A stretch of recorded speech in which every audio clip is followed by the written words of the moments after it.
मुझे उम्मीद है कि कल तक दूध का दूध पानी का पानी हो जाएगा और उसमें फिर हम अपना लाएअमल तय करेंगे।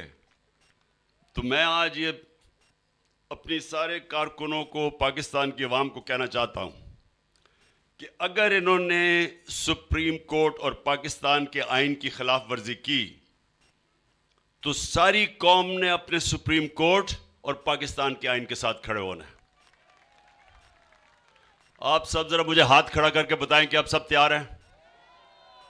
इंशाअल्लाह सारी कौम तैयार है और हम इस बारी हमारी जो 1 साल ट्रेनिंग हो चुकी है, 1 साल से हमारी ट्रेनिंग हो रही है, इंशाअल्लाह जो अब पाकिस्तान की कौम सड़कों पर निकलेगी अपना हक लेने के लिए, अपना जमहूरी, अपना इंसानी हक, जो बुनियादी इंसानी हक है वोट देने का, कि अपने लोगों को, अपने नुमाइंदों को इलेक्ट करवाने का, वो हक लेने के लिए इंशाअल्लाह मैं अपनी कौम को लेके पाकिस्तान की सड़कों पर निकलूंगा। एहतजाज करेंगे पुरअमन तरीके से, जो हमने हमेशा किया।